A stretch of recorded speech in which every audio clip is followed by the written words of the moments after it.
Hi everyone, Himanshu Sehgal this side, and so the second part of the FDA unlocking. Today I'll be showing you some, resources or sources within the FDA website. Moving on, so I hope you liked my previous video and where I've spoken about FDA in general. Now we'll go through several parts of it and we'll talk about certain different things. Moving on, first, a global anchor for competitive intelligence. So yes, I believe the FDA is the global anchor for for the CI. Uh, why? Because the mandate is basically that it protects public health by ensuring safety, efficacy. Why FDA is important? So basically, of drugs and supplies and all that. It sets the standards basically, like to sorry, data transparency, publicly making sure that data is publicly available, and and then it makes easier for us as a CI professional or us as a researcher to read more about or to have an in-depth knowledge about our competitors. And obviously, there are certain core assets like approval labels, safety, communications, drafts, and all that, which are very useful for us as a CI professional. Now, how the FDA has organized, by products and by the needs. So first tab here is drugs basically. So it's a hub for pharmaceutical drugs. We will mostly talk about NCEs or different kind of chemical based or non-biological drugs basically, pharmaceutical products. Then it talks about biologics. So there, biologics here we are talking about monoclonal antibodies, fusion proteins, vaccines, gene therapies. Um, and then yeah, then we have medical devices. Again, it's a central hub for all the devices related information, radiation emitting products, and wound care, and then so on and so forth. Then we obviously have FDA, regulatory information. It is a place, in terms of regulatory, it is a place where, policies, laws, all are there. So, I mean, key message on the slide is don't get lost in the search bar immediately. Always start at the top of navigation and narrow your universe basically. So what I'm trying to say here is, so don't get lost. Just go on the search bar and when you are exploring FDA as a website, don't get lost only in the first go. Always, always go beyond the search bar and start exploring it, because you'll get to learn more and more every time. There are multiple things which I might not be able to cover, but you will learn it, or I might have covered something which is today, but if you keep on exploring FDA, you will get to know if there is new feature or new resource which has come on FDA website. So yeah. Moving on from here, there are four pillars to the regulations part basically. Right. So, and then I have tried to create a matrix around it where I am talking about what are the rules, so what they regulate, and then what are the values in terms of CI values basically. So CDER is a drug evaluation regulation. So they specifically talk about the drugs. They regulate prescription drugs, OTCs, and generics. CBER, as the name suggests, it's a central biological evaluation. So they evaluate biologics, which includes your blood products, gene therapies, monoclonal antibodies, ADCs, vaccines, fusion proteins, and so on and so forth. CDRH is about devices. Uh, you know, uh, uh, devices and radiations basically. So medical devices and radiation, they regulate or they create policies or approvals and so on and so forth. So within the FDA, the umbrella of CDRH covers medical devices and radiation, and then CFSAN, which is about related to food. As a pharma professional, it's probably we might not even use it, but yeah, it is good, always good to know that, because we might end up, some of you might end up working for a food company or something like that. So, food safety, applied nutrition and all. Now, in terms of adding a CI value, though, we have written it in the buckets, but it applies to nearly all of the above kind of. So from the information related to the timelines, active ingredients, labels, it is applicable to both drug, biologics, and devices. All three, sorry, not both, all three. And then maybe for foods also. I have not done any food related projects, so I don't know much on that. But yeah, then in talking about drug designs, so probably drug modality trial designs as well. Um, uh, product clearances, classifications, recalls. So again, that is also applicable to all the drugs and all drugs, biologics and devices basically. And I know for a fact about the food products also, the any recalls and all that. Tobacco also, research related to tobacco also comes under the CF-SAN, I believe, right? So these are four departments and what they do and what kind of metrics they follow. Now CDER as an ecosystem, if you go, uh, so it has, I mean, I've tried to show the three important bits of it. One is the database part, which shows the listing of all the approved and historical timelines. I will show you that as well. Then, it talks about the safety bulletin, which is important to know about, if you want to know about any safety announcements, black box warnings, which are very important and needs to be reported to the clients, and post-marketing events, if there are any. I think for post-marketing events, you will rather have more information available on the secondary domain rather than on FDA, but always good to have kind of thing. Access to regulatory guidance. So guidances like official documents, interpretations, and so on and so forth. Now, tracking the timeline. Step one, identify the footprint. Footprint. How do you do that? Step one is search the active ingredient, brand name, and the dosage form or approval dates and all that. Map the market. Use the precise date to calculate competitive market entry. So this information is usually important when you are, when you're trying to create a approval timeline of competitors, and then there is one competitor or two competitors who have gotten approved, and you want to create approval timeline for rest of the other competitors which will be coming into the picture very soon. So this could become important by creating the methodology of the approvals basically, and also an algorithm to create the approval timeline basically. So that is there. Then identifying the vulnerabilities. Again, at the time of creating SWOT analysis, safety communication, post-marketing issues, adverse events, all these kind of information can be very helpful. Label updates, very very helpful. Like for example, black box warning updates, patient contraindications, recent results on the basis of which the label has been expanded, any indications would have been added, all those kind of things, or something that might have been removed also. Indication might have been removed, or uh, patient population might have been modified. Earlier it was broader population, now it is very specific population. So label updates can go in both the direction, negative, positive, both. So yeah,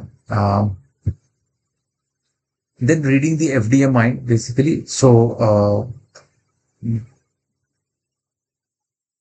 uh, how do you read a mind of an organization? So what you do is you try to see what guidances, what policies, um, you know, what they have done as an analog or first time with any company.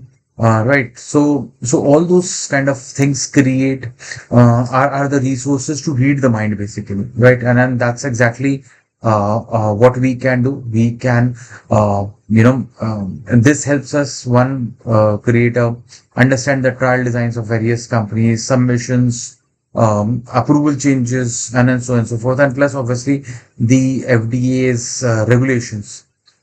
Um, Advantage, obviously, as a CI advantage, you don't have to guess the trial endpoint. You get a lot of information from these resources at the FDA, right? So yeah, this is how it helps. Now, expanding the scope in terms of CBER, basically, CBER, which we have already spoken, they help, it's a section which helps navigate about advanced modalities, basically, and then these are vaccines, biologics, gene therapies, blood products, and so on and so forth. Then CDRH, basically, about medical devices and radios, basically, radiological health products, basically. So it helps you tracking the classifications, 510K, clearances, manufacturer guidelines, safety notifications, and so on and so forth. Now, historical and policy deep dive. So, FDA also gives you a decent archive uh, where you can consolidate all the, uh, you know, uh, FD laws, where you can you already have the consolidation in terms of what were the federal laws, again history, so that how it has evolved. That also helps, and uh, broad regulation, cross center policy documents, and all those kind of things. Then there are um, Freedom of Information Act archives, which is again a very important and a very um, uh, you know uh, good place. Basically, it's a gold mine of deep dive for researcher in terms of historical you know information, enforcement reports, and so on and so forth. Let me add it here is that FOIA is also used. I have and we have used FOIA to track deals information. So there are certain deals which are undisclosed to the general public. Deal values and details are undisclosed to the general public, but those are obviously given to the government. And after a certain point of time, since the deal is announced, you can find that all information under the Freedom of Information Act FOIA, and yeah. So we do that actually at Octopus. We do that for deals specifically, but yeah, FOIA is also on regulatory. So yeah, so it gives you a 360-degree regulatory story. How approval dates, so approval data basically, so timeline and indications, and so on and so forth. Then safety updates like restrictions, rules and expectations, guidelines, and so on and so forth. So in terms of the consulting insight, never pull one data point in isolation. So that's firstly, consulting is not about isolations basically. Consulting is always about uh, group work, consolidation, teamwork, reading more and more material. So basically, FDA gives you that kind of information because you get a lot of information which is sitting in silos, but you can combine that and create a picture out of it basically. So yeah, I mean, I've already spoken about timelines, safeties, guidances, and so on and so forth. So moving on that part, so you can search like a pro basically. Drug name plus label. or indication plus guidances on the search. Then you have targeted syntax that, use exact search strings to force relevant results. So, I know it has been some time since I've taken the session on the search strings, but you can go on to my video and then check out the search strings, Boolean searches and all.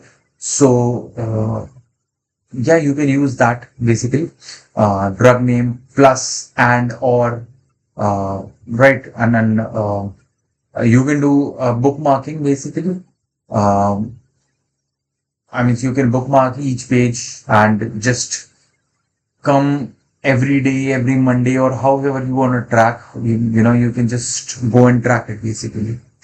Now, moving ahead from website to a deck building, basically, or a competitor profile. So you get, as I was telling you, that you get FDA timelines, you get a lot of other details, product information, INN names, ROAs, MOAs, um, safety concern, black box warnings, and then so on and so forth. So you can use all that information in terms of creating a competitor profile, basically, like what's the drug profile, in terms of drug profile, what was the timeline, when was it first applied, and when what got it approved, at what time, what indications would have been added. So I remember using FDA around 5 years back, when I was creating a Ketruda and then other approved PDPDL1 timelines basically.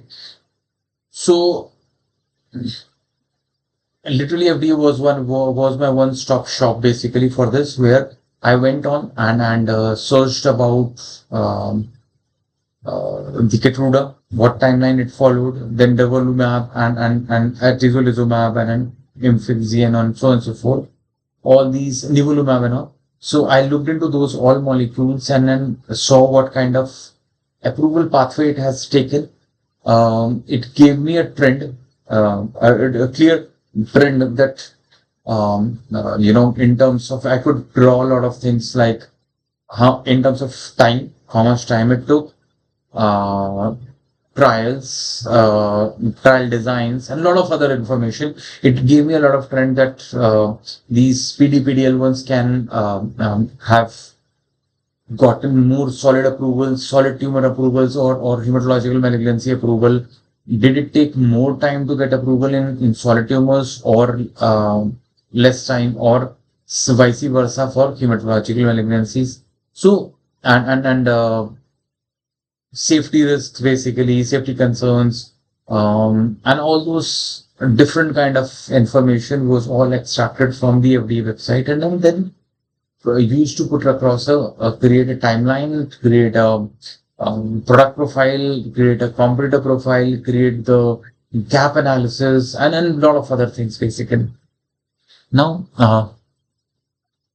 raw data is basically regulations. So these regulations are given you can see on the left side that these regulations are given in terms of a lot of white paper, or document as a document, and then you can redefine it or refine it basically to create guidelines in terms of guidelines for your client in terms of what endpoints FDA is expecting. Are there any changes in the manufacturing guidelines for trials, for phase 1, phase 2, phase 3 trials, and those kind of information, right?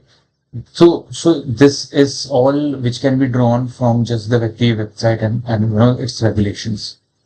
Now the starting line is, and then this is the last slide, and then before after this, I'll just try and show you certain things.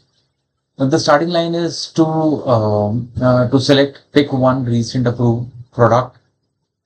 This is kind of an exercise, maybe.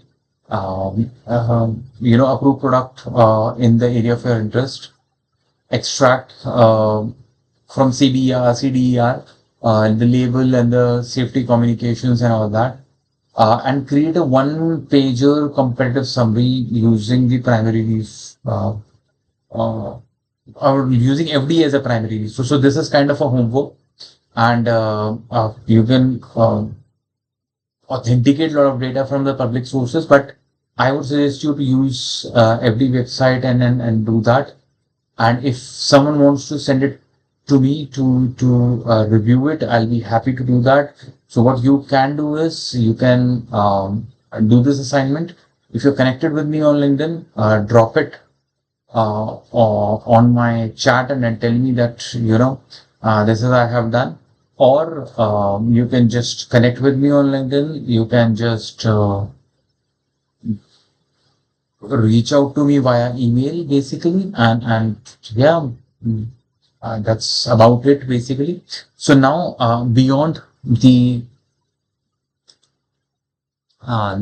presentation, let me just walk you through.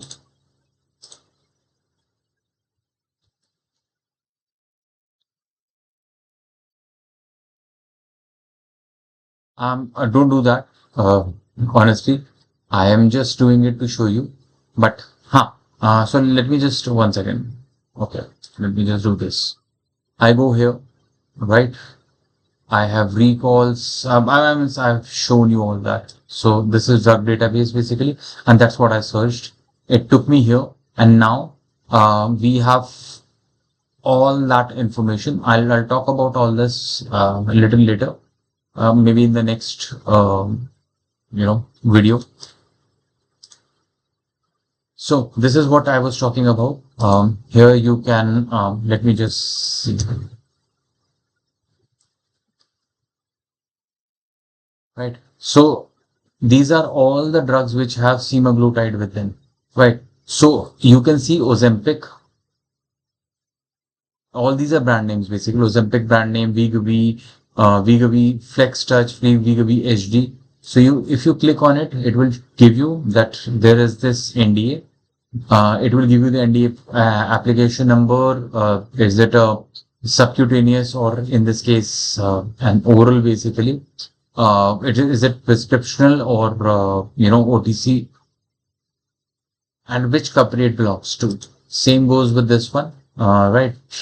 It's a different I think brand name basically, which not I think it is a different brand name with the with approval for specific indications. I will go into that. Now comes semaglutide. Semaglutide as an application, as a generic basically, you can see ANDA has been filed. It is an injection solution. It is a tentative approval for Apotex, right? Wegovy, same. Wegovy is basically for obesity basically. And once again, subcutaneous and oral application numbers are these. Wegovy Flex Touch. It is a flexible auto injector, if I'm not wrong. Again, subcutaneous.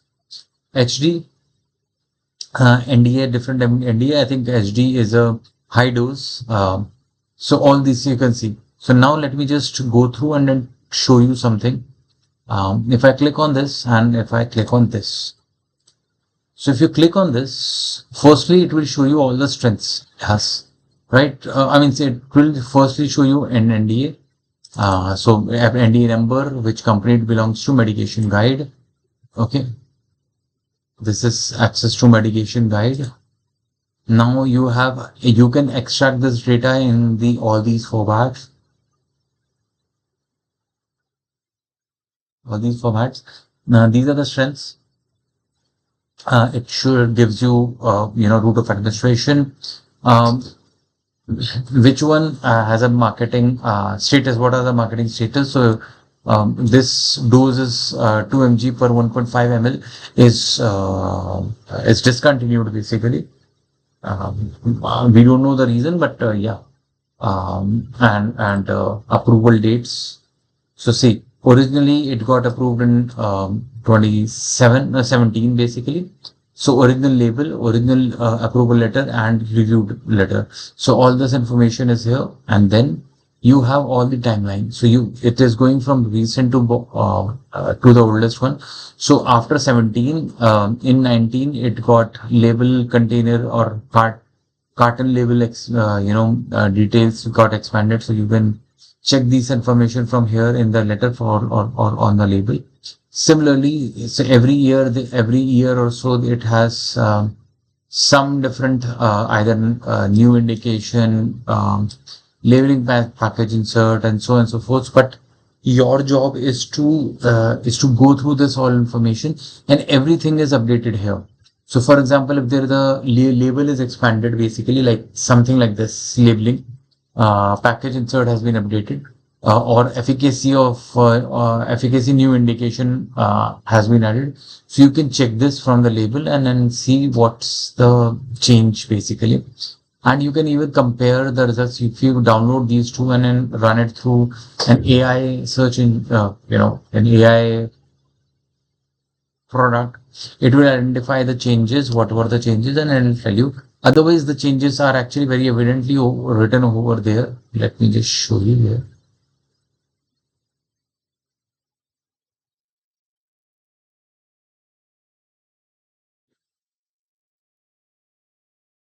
So see, um, recent major changes, indication and usage on 1st of 2020, and then warning precaution of macrovascular outcomes basically have been added. So one, indication and usage has been added to the section 1, which is here, indication and usage, and warning and precautions have been added to 5.8. 5.8. Okay, so no, yeah, there must be a 5.8 which is not visible here, but yeah, it would have been basically. Right. So this is what the label looks like. Right. And then uh,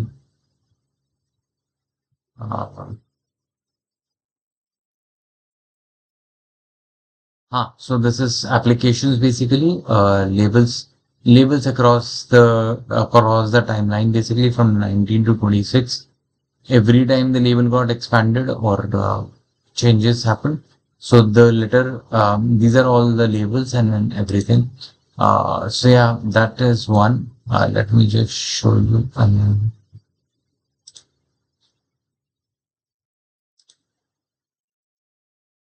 Okay. Sorry. Yeah, semaglutide. Now, now you see semaglutide, you very clearly see it's an ANDA, which is a generic basically.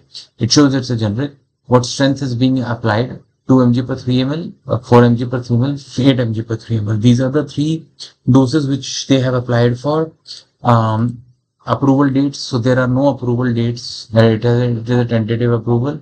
So no label is available. Where this has been filed or something on I think July 2026 basically, or April 2026. I don't remember, but if it is a date format or a month date format. But yeah, this gives you an idea basically. Now let me just try and show you product. Okay, so for example, rituximab. So you have rituximab, so you can see that it's a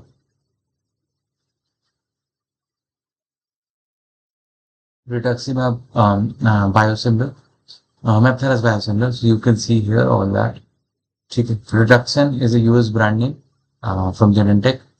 It's a subcutaneous one. Ritsena is Celltrion. No, Pfizer. Rituximab is Celltrion or Teva. Yeah. So these are the approvals. Now going back, now you can search by the drug name. So if you know or you have any idea about the drug, but you don't know exactly the spelling or something like that, so you can search by the drug name. Like for example, if you go in S and we search by semaglutide, you did not know the spelling properly, so you typed in the spelling and then it shows you, right? Now Another very interesting thing is approval by month. If I click on it, all approvals, tentative approvals by month. So it can be an NDA, BLA, anything, ANDA and everything. Then we have original BLA or original NDA, basically by month. So you can click on this, you can click on this and search,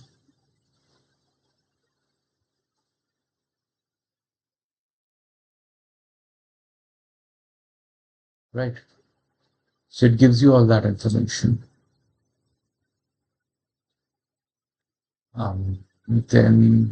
Sorry. Then we have original ANDA approval by months, supplement approval by months, and tentative ANDA approval by months. So you get all that. This is the month's calendar, and this is year calendar. So you want to know what happened in 1900. Probably it will not give you a lot of information in 1900. Yeah, but yeah, you get the idea, basically, right? So yeah.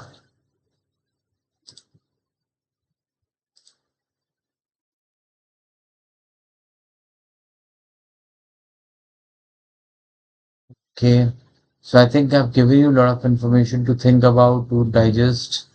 Now you have to just go there, learn about it, and think and digest about it, basically. And that would make you a great analyst because you know you can correct, write down, write data, basically. And that is far more important than any other analyst who can do 10 slides a day, basically. Right. So without further ado, let me just stop here. And so thank you so much for taking out time and listening to this. And I will come with another round of this next week of FDA. Thank you.